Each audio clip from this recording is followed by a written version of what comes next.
예레미야서 10장 17절로부터 25절 말씀까지입니다. 예레미야서 10장 17절로부터 25절 말씀입니다. 우리 함께 교독하여서 읽도록 하겠습니다.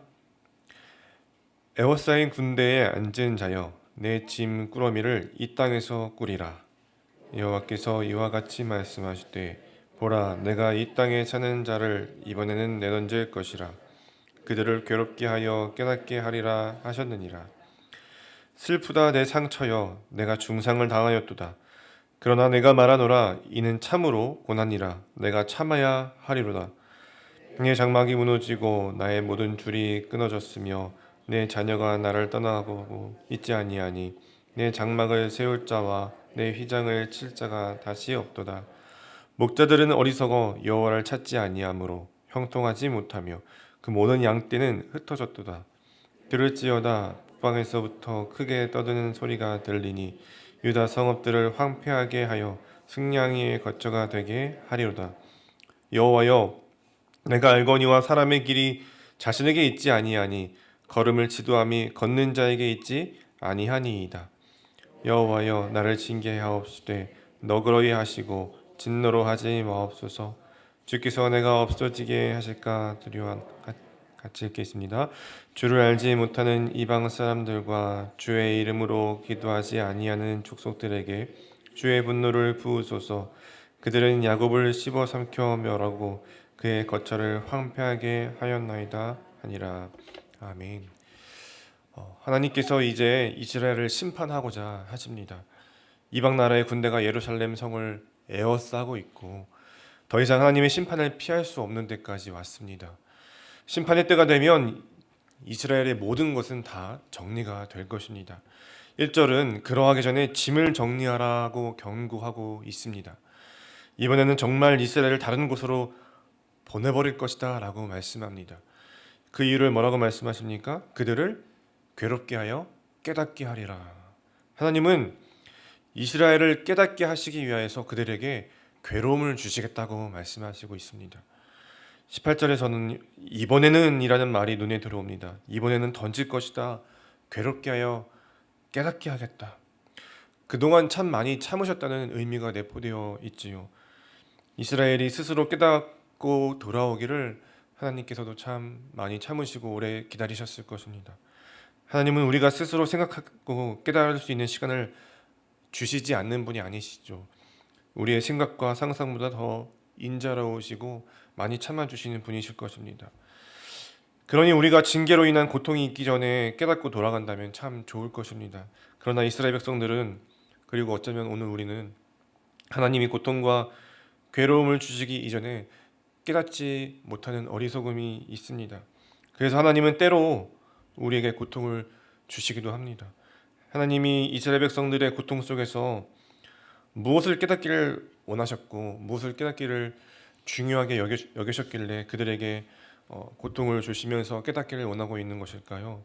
그 질문을 염두에 보면서 한번 계속해서 말씀을 보겠습니다. 19절부터 22절까지는요, 하나님이 이스라엘을 깨닫게 하시기 위해서 주신 괴로움들에 대해서 말합니다. 슬프다 내 상처여, 내가 중상을 당하였도다. 내 장막이 무너지고 나의 모든 줄이 끊어졌다. 내 자녀가 나를 떠나갔고 그래서 이제 장막과 휘장을 칠 자가 없도다. 백성들이 모두 다 흩어져 버렸다. 이와 같이 예레미야는 마치 자신의 일인 것처럼 이스라엘을 대표해서 괴로움에 대해서 토로하고 있습니다. 하나님의 길을 떠나 끊임없이 우상 숭배한 처참한 그들의 결과였습니다. 그럼에도 불구하고 목자들은 여호와를 찾지도 부르지도 않았기 때문에 여기까지 오게 되었습니다. 하나님께서는 이스라엘에게 무엇을 깨닫기를 원하셔서 이렇게 괴로움을 주시는 걸까요? 23절부터 25절까지의 예레미야가 드리고 있는 이 기도를 보면요, 하나님께서 무엇을 깨닫기를 원하셨는지를 알 수 있는 것 같습니다. 23절을 한번 보실까요? 여호와여, 내가 알거니와 사람의 길이 자신에게 있지 아니하니, 사람의 길이 자신에게 있지 아니하니 걸음을 지도함이 걷는 자에게 있지 아니하니이다. 사람의 길이 자신에게 있지 아니하다라는 것을 깨닫게 하시는 것입니다. 사람의 모든 걸음이 하나님께 달려있음을 깨닫게 하시는 것이죠. 인간에게는 분명한 한계가 있습니다. 그 한계는 하나님의 주권 안에 있다는 것이죠. 그러나 그것을 인정하지 않고 무시한 채 혹은 잊은 채 살아가는 것이 죄의 모습이라고 할 수 있죠. 사람이 그것을 스스로 정말 깊이 있게 잘 깨닫지 못합니다. 조금 깨달았다고 금방 또 교만해져 버리고 걸려 넘어지는 게 높아지는 게 사람입니다. 이제 그 죄로 인한 심판을 멈출 수 없는 지경이 되었습니다. 이러한 참담한 상황 중입니다. 그러나 예레미야는 끝까지 기도하고 있는 것이죠. 그런데 그 기도 가운데서 예레미야는 하나님의 주권을 깨닫고 있습니다. 그뿐만이 아닙니다. 또 무엇을 깨닫고 있습니까? 하나님은 우리가 무엇을 깨닫기를 원하시는 걸까요? 예레미야는요, 하나님의 공의와 자비하심 앞에 은혜도 구하고 있습니다. 24절과 25절을 보겠습니다. 여호와여 나를 징계하옵시되 너그러이 하시고 진노로 하지 마옵소서. 주께서 내가 없어지게 하실까 두려워하나이다. 주를 알지 못하는 이방 사람들과 주의 이름으로 기도하지 아니하는 족속들에게 주의 분노를 부으소서. 그들은 야곱에 씹어 삼켜 멸하고 그의 거처를 황폐하게 하였나이다 하니라. 하나님은 이스라엘을 징계하시는 하나님이시지만 오늘 이 예레미야가 드리는 기도를 보면 무엇을 알 수 있습니까? 공의롭고 자비로우신 하나님이심도 알 수가 있습니다. 예레미야 선지자는 기도를 통해서 그 하나님께 먼저 24절에서는 자비를 구하고 그 다음 25절에서는 공의를 구하고 있습니다. 무엇을 깨닫고 있는 것입니까? 공의와 사랑을 깨닫고 있는 것이죠. 그것을 의지하며 살아가는 존재임을 깨닫고 있는 것이죠. 그 앞에 엎드리며 살아가야 하는 본인이 기도해야 할 것이 바로 하나님의 자비를 구하고 하나님의 공의를 구해야 하는 것임을 예레미야는 깨닫고 있는 것입니다. 하나님은 우리를 심판하시는 중에도 결코 그 소망을 거둬 가지는 않으시는 분이십니다. 예레미야는 그것을 믿고 바라며 기도하고 있습니다. 오늘 우리도 기도하는 가운데 그런 하나님의 주권과 또 자비와 공의를 깨닫고 그것을 구하며 나아갈 때 하나님께서 반드시 그것을 주시는 분이심을 믿고 기도하는 저희들이 되기를 간절히 바랍니다. 사랑하는 여러분, 오늘 우리에게도 시간이 많이 주어져 있는 것 같지만 어쩌면 심판이 임박해 있을지도 모릅니다.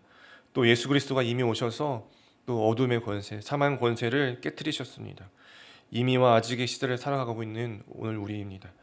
본문의 상황과 어쩌면 크게 다르지 않은 것입니다. 그러면 우리는 어떻게 살아가야 할까요? 잠언 16장 9절에서는요. 사람이 마음으로 자기의 길을 계획할지라도 그의 걸음을 인도하시는 이는 여호와이시니라 라고 말씀합니다. 하나님의 주권 앞에서 우리는 성령이 인도하신 대로 따라 살아가야 할 것입니다. 하나님이 인도하시는 길은 오늘 예레미야가 기도하고 있는 그 기도대로 살아가는 것이라고도 말할 수 있을 것 같습니다. 예레미야가 이스라엘을 위하여서 그것을 대표하여서 하나님께 자비를 구하고 은혜를 구하고 있듯이 오늘 우리가 예수의 이름을 붙들면서 십자가의 복음의 은혜를 또 전하고 증거하며 살아가는 것입니다. 또 하나님의 공의를 소망하면서 오늘 우리가 행할 수 있는 그런 정의로운 삶들을 또 실천해 나가며 살아가는 것입니다. 그렇게 성령의 인도하심을 따라서 그 길을 걸어가는 우리를 통해서 하나님은 자기 백성을 구원하시고 또 잃어버린 양을 찾으시고 또 다시 오실 때 세상을 심판하시고 그 나라를 완성해 나가실 줄로 믿습니다. 여러분의 오늘 우리의 믿음의 삶 가운데서 우리의 기도가 그런 하나님의 축복 가운데 또 있다는 것을 믿으며 또 깨어서 또 깨닫고 또 주님께 합당한 삶으로 나아가시는 복된 삶이 되시기를 간절히 축원드립니다. 기도하겠습니다.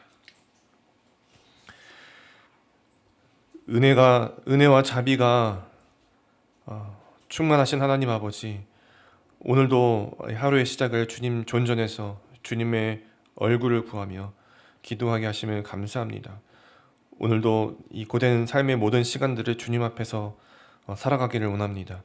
그 걸음을 인도하시는 그 주권자 되시는 하나님께 모든 것을 의지하고 맡겨드리는 믿음으로 나아갈 수 있도록 우리를 인도해 주옵소서. 하나님, 나의 뜻으로 행하려는 내 모든 의지를 또 꺾으시고 진정 사모하는 마음으로 예수를 주로 고백하는 하루가 되게 인도해 주옵소서. 우리 마음에 있는 어둠을 물리치시고 또 세상 어두운 권세도 주관하시는 하나님께서 우리의 삶 가운데 행하신 일들을 온전히 기대하고 소망하며 하나님이 기뻐하시는 일들을 하나님의 뜻 가운데서 행하고 또 복음을 전하는 삶으로 나아가게 인도하여 주옵소서.